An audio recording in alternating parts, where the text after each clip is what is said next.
bismillahi irrahmani irrahim alhamdulilahi rabbil alamin wasalaatu wasalaam ala rasulillah mbokk yi ñu ngi leen di nuyu di leen ziar di leen ñaanal yàlla jàmm di ko sàkku ci ñëpp sunu waxtaan tey dinañu ñëw ak yéen ci déclaration de patrimoine bu président Idrissa Seck bi nga xamante ne am na ba pare ak fiit yi ci am yoo xam ak sos yi ci am surtout la ñuy wax ndax fiit moom ak sos dañuy niro mais sos moo ci ëpp ñu bari nag ñu ngi ko yenu def ko mu doon fiit maanaam loo xam dañ ko wili pande waaye du wili pande parce que boo ne wili pande day mel na la ñu wax ci moom dëgg la te lu ci ëpp ak neen la wax nit ki munoo seede walla ci loo xamante ne tegoo ko bët xamoo ko ñi ko fësal te sos ci yokk ci lañ ci yokk wax ci yi ñu xamul ñooñu tamit dinañu wax ak ñoom waaye li jiitu mbokk yi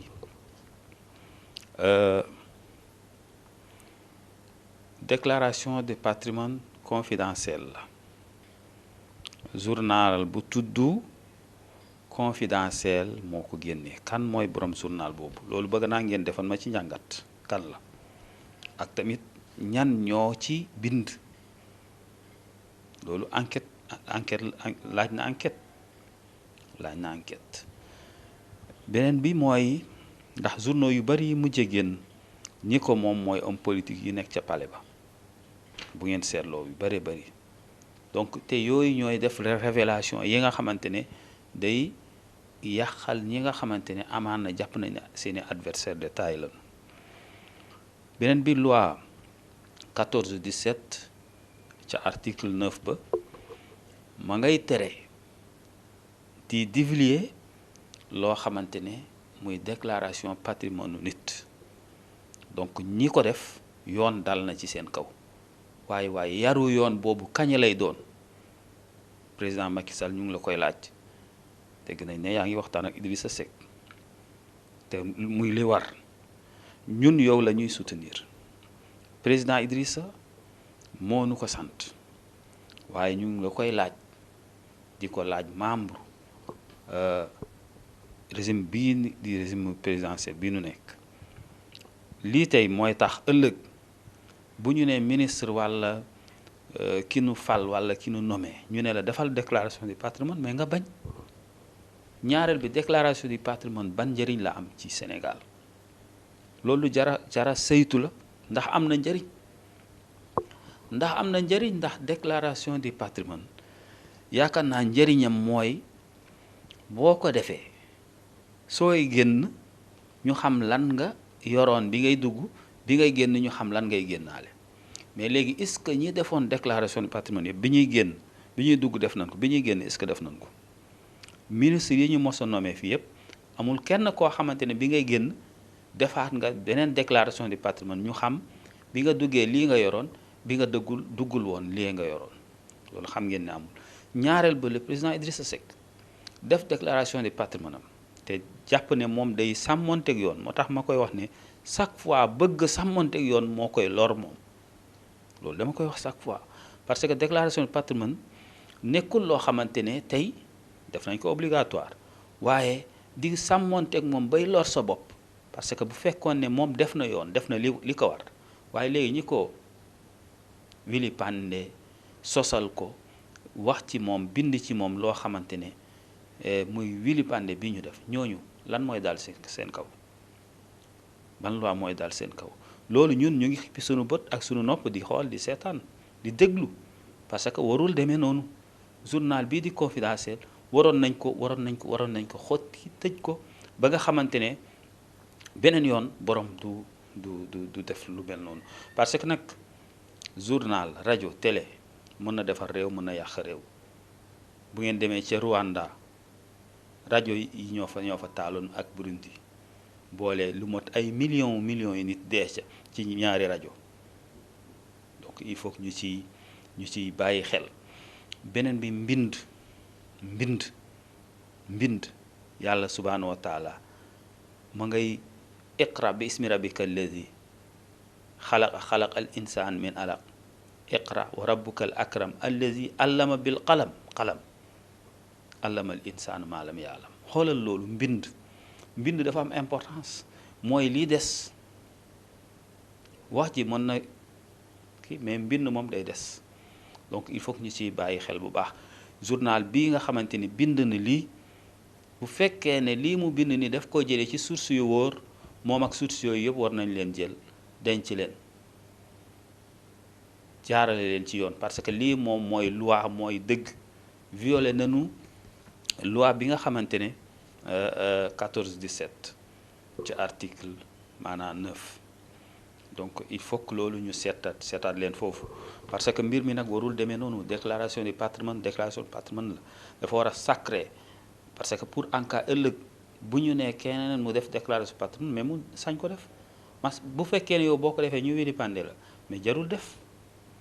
dafa jarul def. mais doo nee rek da ngay sàmmonteeg yoon parce que da nga ko war a def, déedéet. waaw donc beneen bi mooy ñiy wax ne le président Idrissa daf ko waroon def parce que yoon moo ko digal. mais président conseil départemental bu Thiès yoon na ko digaloon moom jamono yooyu mu def déclaration de patrimoine, est-ce que defoon na ko? jëw ko woon. donc bu ñu jël rek yii di ko mbubbee ci yeneen, man loolu certes Idrissa la ñu àndal, président Macky Sall la ñu àndal, parce que mu ngi ànd ak Idrissa, te Idrissa nee nañ ko jàppale. waaye dëgg ji mooy dëgg, lii waroon na ko def certes, waaye lii bu mu xewee waroon nañu ñi ko wili pande wax ci sos ci ñu yóbbu leen ci yoon. loolu mooy li jiitu. leneen li toujours Mansour, égal Mansour, encore Mansour Diop xëy na karwaas yi ñoo saful woon yi daloon ci kawam jamono yee ci wax ji nga waxoon te mu nekkoon jumte. maa ngi lay ñaanaat, mbokkum daara nga, wala taqfu ma laysa laka bihi ilm inna sam'a wal basara wal fuaad kullun ulaika kaana anhu masula.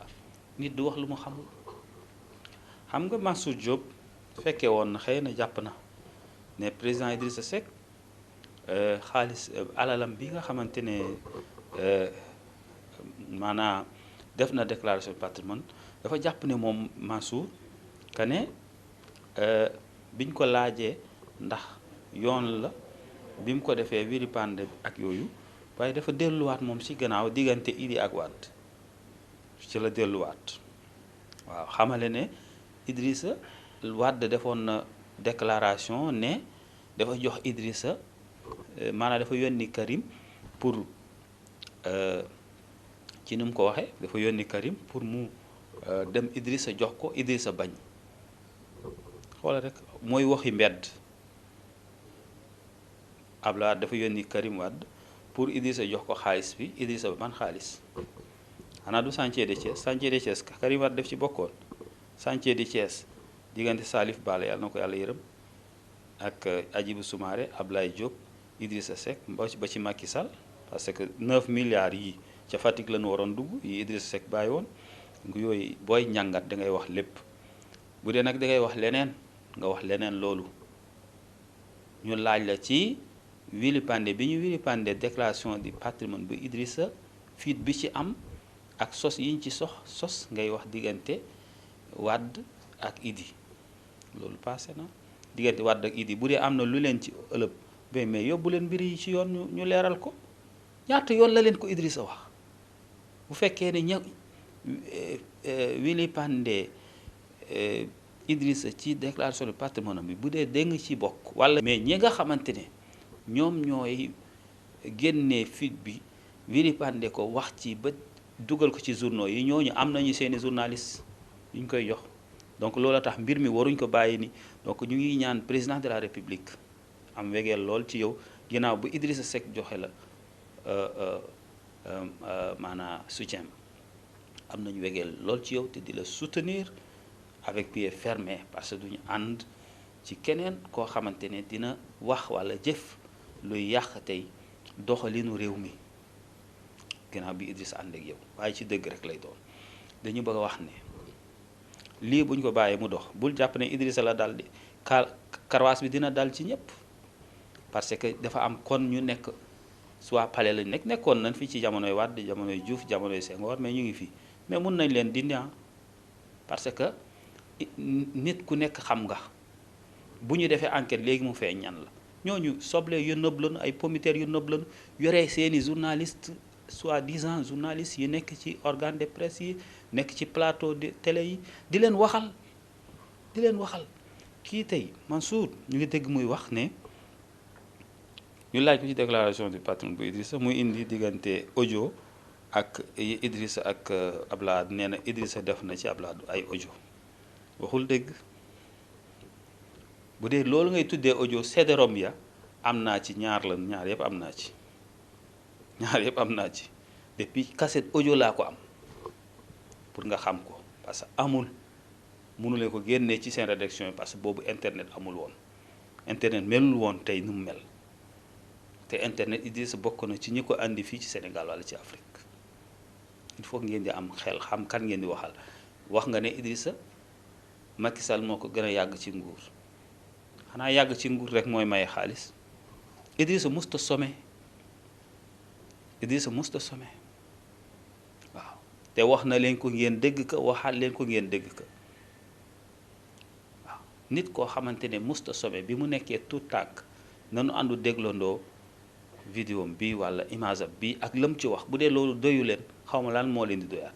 ñu ànd déglandoo ko. Train de vie, puisque Idrissa, même hors du gouvernement, continue d'avoir un train de vie assez dispendieux. D'où vous vient votre fortune? Parce que Idrissa travaille depuis sa première année de classe préparatoire HEC. La première entreprise que j'ai créée date de ce moment-là. Qu'est-ce que vous faites précisément? En 81. Quelles sont vos activités? Non, attendez, ça fait combien d'années? Ça fait 30 ans. C'est une longue carrière. J'ai fait 15 ans d'audit chez Pricewaterhouse. J'ai créé des entreprises, j'ai créé ACG. Donc, par la grâce de Dieu, j'ai de quoi vivre. Mais de façon propre et licite. C'est quoi? Maintenant, les accusations, les contre-vérités, les calomnies, ça, je laisse ça aux calomniateurs et aux diffamateurs. C'est quoi? Wi wërsëg wi macha allah loolu da nga koy laaj boroom lahu maqalidu samawati wal ard yabsutu rizqa liman yasha wa yaqdir ki moom caabi moom nga bëgg ma laaj ko ko. waaw mais nag ki moom caabi trésor yi wërsëg yi yu kaw asamaan ak yu kaw suuf di jox ku ko neex te du compter. yaakaaroon na tontu bi yomb na. déedéet ci laaj bi du ma ci yem. ndax yàlla bay sa tool quand même Idrissa Seck mu ngi liggéey dara. du ma ci yem mais doy na. mais dama koy gën a xóotal nag pour wan la fi mu jaar. xam nga man sama jaar-jaar yomb na xam. kii am na lu mu ci xam ndax sama mbokkum Cees la. samay waajur bari wuñu woon doole. mais sama waajur dafa amoon jom ci doomam. damaa def entrée en sixième war a dem ci école nguur gi ma ne école catholique yee nga xam ni fa la tubaab yi di dem fa laa bëgg a dem def concours ba jël premier sama papa da doon jaay ay mbubbu marché amul woon xaalis bu mu fayee loolu mais mu def jomam ne ma demal fi nga bëgg a dem ñu ànd dem ba ca directeur u tubaab ba fa ne mu dugal ma fa ñu def un trimestre ma am ay moyens yoo xam ni tubaab bi nee na musu ko faa gis mu woo sama papa ne ko góor gi non seulement dootoo fay mais léegi dañ lay fay foofa la tàmbalee de yàlla di ma baaxee dafa sori ma jóge fa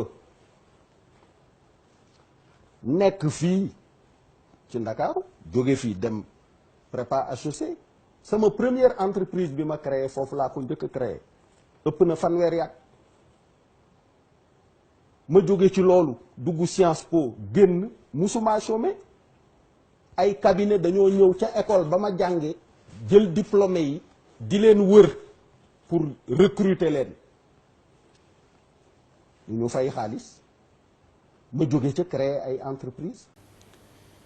mooy li nga xamante ne wax na ko nit koo xamante ne ba mu nekkee tout tànk la waajuram jël yóbbu ko école mu tànn moom école bi mu amee entrée en sixième tànn école bi mu bëgg jàng bu mu demee jàng ci école ba waajur wa dem na ba yaakaar ne dañu koy fayeeku ñu ne ko sa doom ji moo lay fay sa doom ji moo lay maanaam am na moyen yoo xamante ne parce que ambitieux nit ki day ambitieux am na moyen yoo xamante ne weer wu nekk dinañu jël dara jox ko ngir mu doon liñ koy récompenser te loolu daf day delluwaat ci yow waajur woo te yow yaa waroon a fay école boobu loolu Idrissa élèves yooyu la sommewul depuis bi mu nekkee tout tànk bi mu màggee l'âge de 28 ans mu taxawal ñaari entreprise xam ngeen ne bu dee Idrissa Macky Sall moo ko gën a yàgg ci nguur Idrissa moo ko jiitu Idrissa jamonoy gouvernement bi nga xamante ne Abdoulaye taxawaloon na ko fi après élection ya muy Wade Aminata Tall Ousmane Ngom Jean-Paul Diaz Idrissa Seck mais ñooñu dañoo duggoon ci gouvernement wu El Hadji bi Abdou Diouf taxawaloon Idrissa jamono yooyu nekkoon na ministre jamono yi mu nekkee ministre bi mu génnee taxawal na fi ay entreprise am yoo xamante ne mujje na jur lu bari ba ay ministres yi nekkoon ci nguur Wade doon ci liggéey Idrissa musta sommet mais kooku bu liggéeyee ba yàlla may ko lim ko may daf lay métti ci sa xol ba ngay taxaw di sulli yi mu doon xuloog Wade loolu lan moo ci indi déclaration de patrimoine non lu doy waar parce que nit ñi il faut ñu ne xam journaliste day nekk journaliste mbaa nga nekk leneen parce que journaliste du yokk wa in jaakum fasiqun bi naba'in fatabayyanu an tusibu qawman bi jahala fa tusbihu ala ma faaltum nadimin wa'lamu anna fikum rasulallah nit dafay wax lu ko wóor kàccoor bu ñëwee jox la xibaar information bu baaxul bu dee pale ba la jógee walla fu mën a jógee da ngay leerlu mais du wax rek boo gisee nit ki di wax di mer di fuut di dafa mel ni dafa xam dara te xamuñu tus jàngunu xamunu ba pare di tooñ di sa du seen morom ci côté boobu loolu il faut ngeen xam te li ñu xam ci yéen campement ngee xoox fii man balaa dëkk de ngee xoox xam nañu fa bu baax waaw donc il faut que ñin ñi di respectante li ñu xam ci yéen bari na waaw li ñu xam ci yéen bari na waaw donc te du lépp nag la ñuy wax bés dina ñëw nag liñ ci war a wax ñu wax ko parce que juddu bi am na waaw jëfadi yi am na donc yooyu yëpp nañ ko di bàyyi xel donc ñuy bàyyi di wax ci nit xam ne Idrissa dafa am njaboot ñun ci ay njabootam lañ bokk Idrissa dafa ami doom ami sët dëkk ci réew mi tekki ci réew mi defar réew mi defar fii loo xamante ne kenn ci yéen ñuy wax defaruñ ko su ngeen toogee ci plateau bu tuuti benn taabal wër leen ak ay micro ngay wax bay xaabaabal waxal loo xam te ngay wax ci nit ki pour yow mu neexu la da nga koo mere li nga nekk sa dën da ngay gis nit ki di wax di génne li ci biiram lan ban njëriñ la am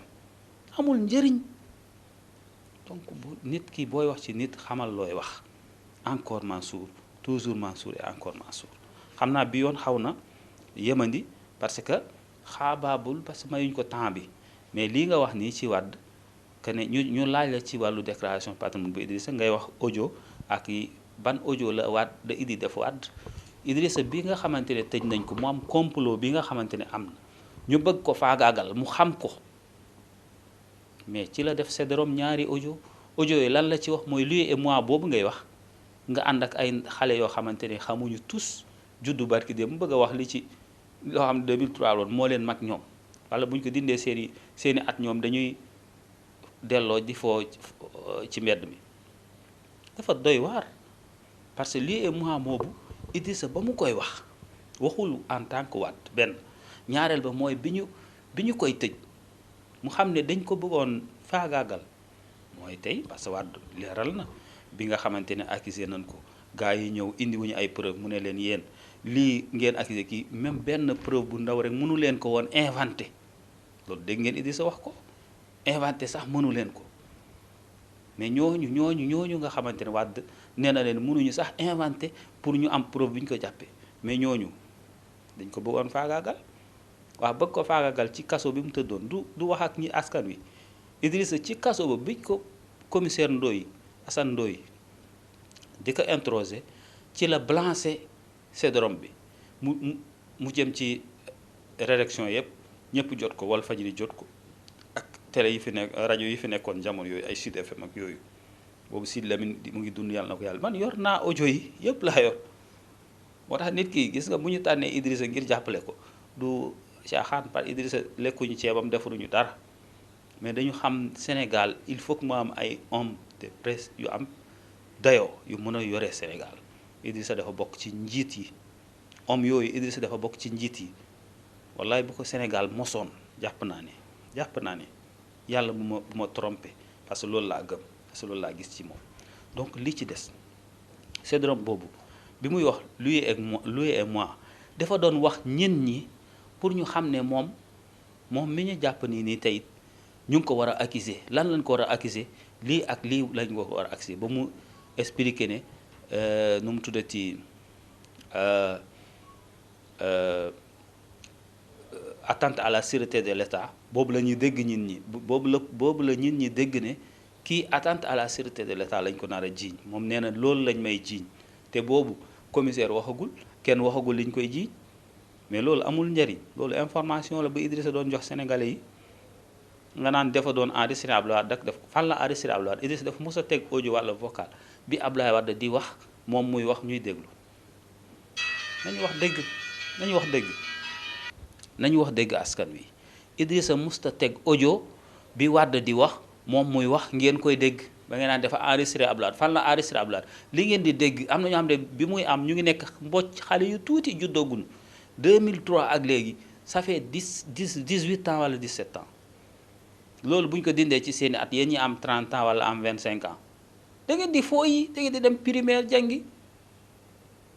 ñun bi muy am ñu ngi toog enregistrement yi ñu ngi ko doon enregistré ci rajo yi boobu ñu ngi koy enregistré maa ngi koy enregistré ci rajo yi te enregistrement yaa ngi fii ba léegi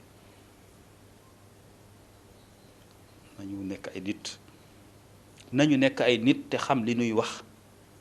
Sénégal mënuñ fi am ku mel na Cheikh Anta Diop ñu sàggane ko ba mu dem ñu am fi ku mel ni Mamadou Dia ñu sàggane ko ba mu dem ñu am te yàlla may ñu ku mel ne le président Idrissa Seck hafizahullah ñu koy vilipender lu ne ñu koy wax ku fi dee tey yaa baax Mohamed Iyane Thiam rahmatullah alayhi mi dem barki dem xoolal ni ñu koy tàggee pourtant li mu fi doon wax ak li mu fi doon dox pour ñun suñ njariñ la woon mais teewul da ngeen ko doon xalab fi ngeen doon doog ci plateau yi di ko xalab tey ku ñu jox tàllal micro ngay wax ci moom lu rafet ngay wax ci moom ku baax la woon ku bëggoon Sénégal ku bëggoon jullit ñi nekk benn loolu du naafeq nañu bàyyi suñu leen tàllalee micro lu ngeen jot wax dee leen wax dëgg te yàlla tax ñetti plateau ngi fi benn bu ci ne mën nga def seen i njàngat te dañuy def ay rivalité ci seen biir teg fi ay nit am na sax yu tane yoo xam dinañ invité ay nit yoo xamante ne mais am na plateau boo xamante ne ci seen biir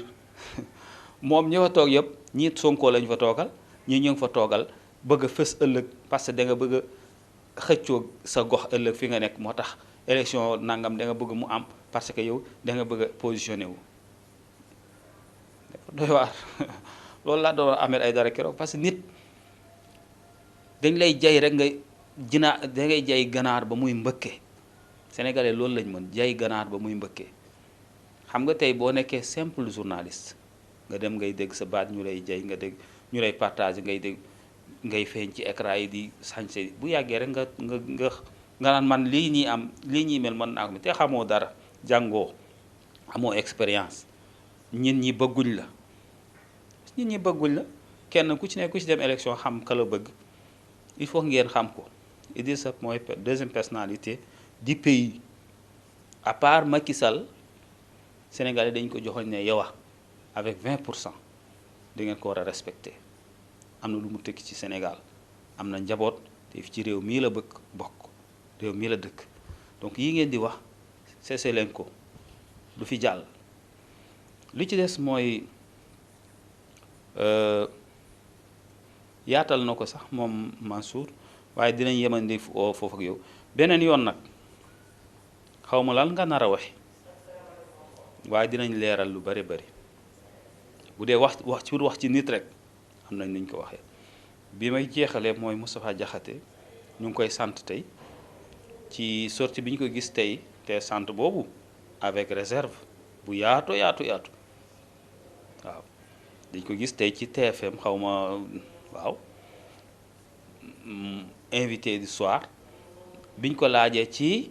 wàllu déclaration du patrimoine bi moom de li mu ci tontu mooy fiit bi ci am moom la xalab yem ca loolu tak ma ngay seppi jéego ngir parce que loolu nag tooñaange la fiit bi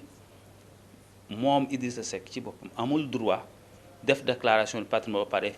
fësal ko yoon da koy topp moom loolu dem leen seet seen loi yi il faut que mbir da nga koy xam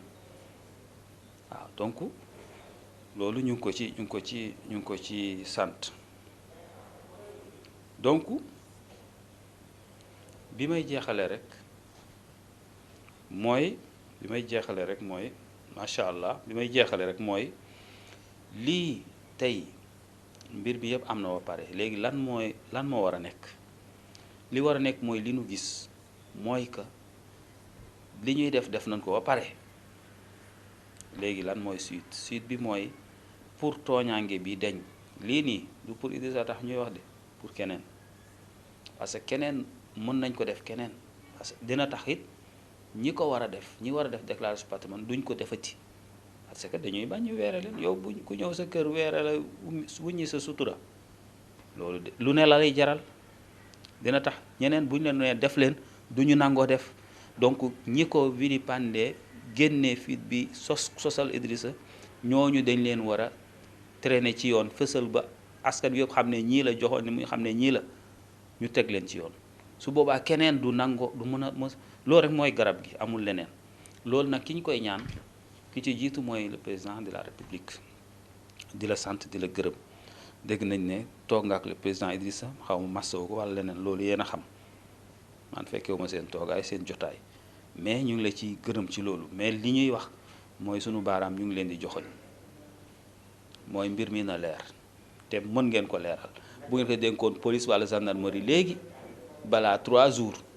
Sénégal yëpp xam dëgg ci